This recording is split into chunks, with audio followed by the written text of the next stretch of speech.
It's time for Over There with Mirella Rastorfer. Mirella is our European correspondent. She joins us weekly. She's not over there. She's all over here. Currently in an undisclosed location. Not really. Hi, Mirella. How are you? Hi, Jill. Very well, thank you. Yes, from over here, but with news from England today. Oi. Yes, has the Brexit deadline is now very close, and things are still looking very complicated.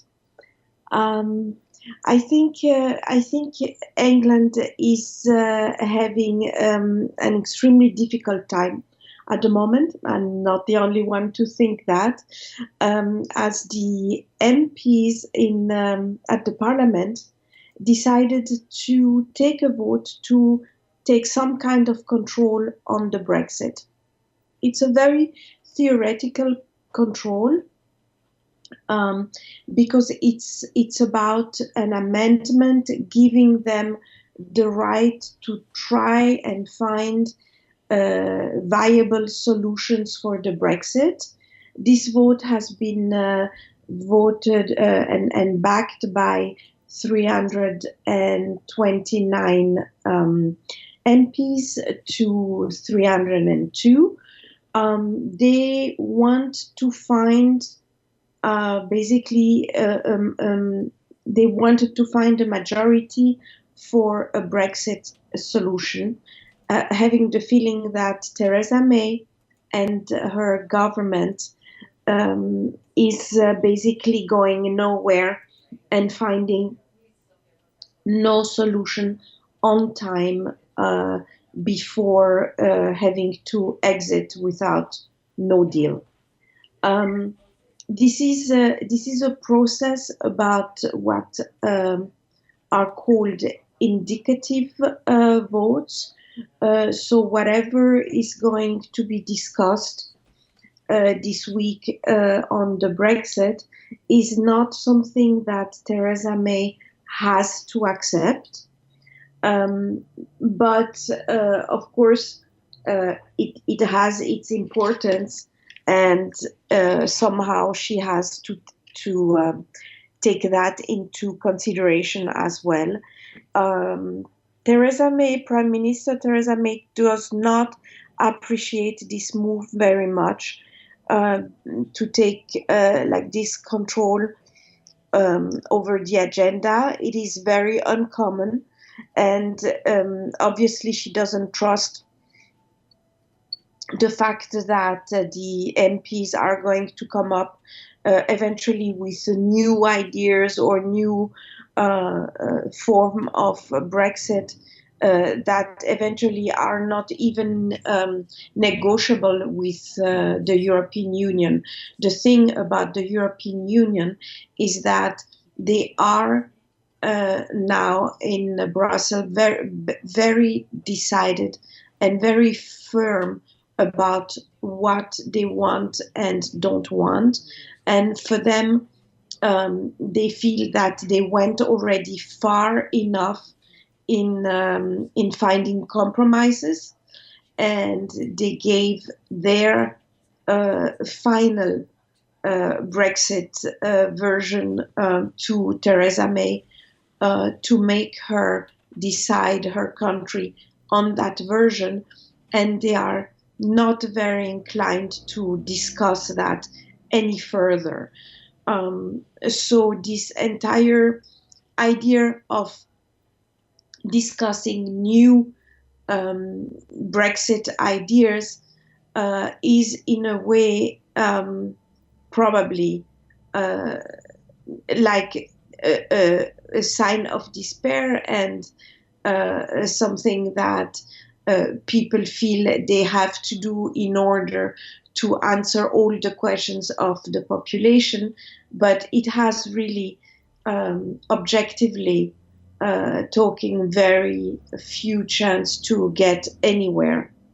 But nevertheless, this was a bold move, and something that definitely show shows how divided the United Kingdoms are at the moment. They have to find a solution between now and the 12th of April. The Brexit is in May, the 22nd of May, I believe. And if until then nothing else is found, there will be basically a Brexit without any deal, what they call a no-deal Brexit, and what is definitely a disaster, to put it in just one word. I believe that from what is to be read in the press, that the MPs are also very much hoping for either a softer Brexit and something that would keep basically England very tight to the European Union, or even the option of another referendum. This is very late to get to this kind of solutions, but it looks like this is what many MPs are hoping for. I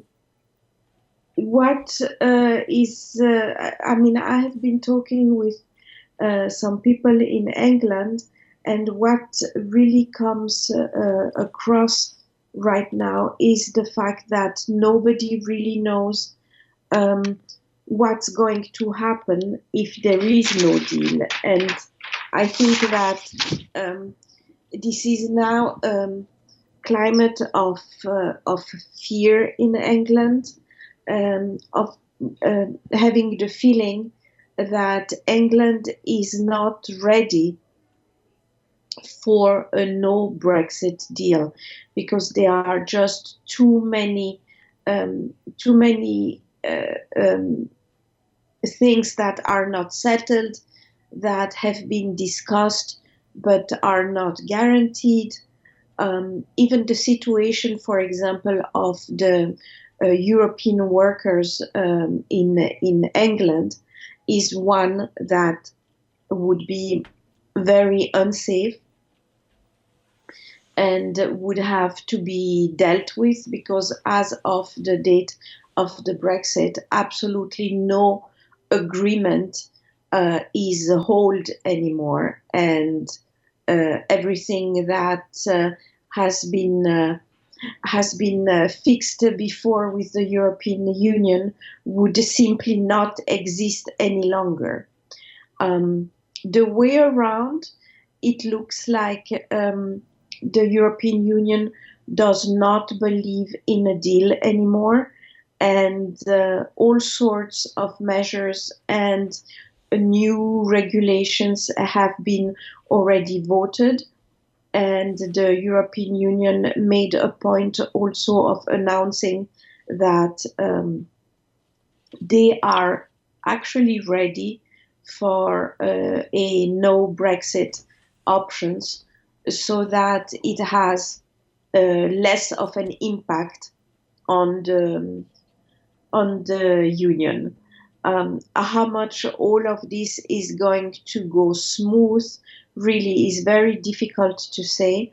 For once, customs are going to be completely back. That means that visas are going to be necessary to travel from England or to England. And this is a very minor change, maybe compared to other issues in England, but it's going to have its impact as well, because this is where it becomes really visible that England is would eventually not be part of Europe without any deal.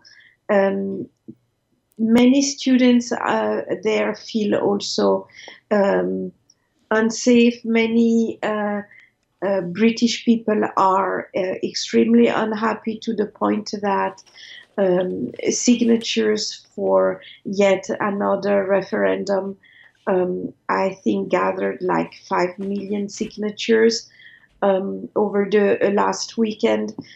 So there is definitely a frantic um, way of reacting now, because there was the hope that Theresa May would somehow reach a deal. She's still trying to push the very same deal that has been refused 2 times, um, trying to talk and see if she could get more voices for a third attempt about that deal. But to negotiate again the Brexit deal would mean having actually much more time. It would be possible theoretically to get one more extension if she makes the demand until the 12th of April, and try to still get maybe more compromises that would be convincing enough to get the necessary votes for a third attempt. But all of this, there is definitely now also the pressure of time, and there is also the stand of Europe that says no more. We have said what we would like to have, what we are ready to offer, what we expect from you in England, and now you have to make the work, and you have to agree on that.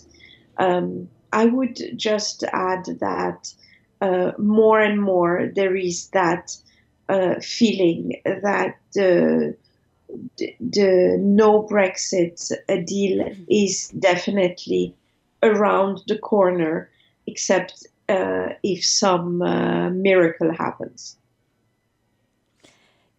I have one quick question. I don't know whether you're going to be able to answer it. So, would, since obviously the forces are now afoot to create a second referendum, just not Yeah. within the parliament, but externally, that has been an organized operation for, oh, for as long as they've been negotiating Brexit. Now it's about to bear fruit.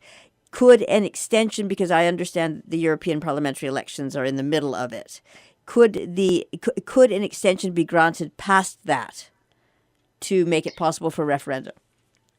Well, technically, the deadlines are so that until the 12th of April, something has to come up. Theresa May, or if nothing happens, Theresa May would have the possibility to ask for another extension. I don't know how many times an extension can be asked for. Naturally, I think if a referendum should take place, maybe there could be another major effort from Europe, because it's also in the basically interest of Europe not to lose England, and to have England stay in the Union. But Theresa May and her government is firmly against another referendum, and it's difficult to organize something of that importance in those conditions. I fear that there is definitely a lack of time, but mostly there is a lack of goodwill. Thank you very much, Mirella Rastorfer, over there. My pleasure.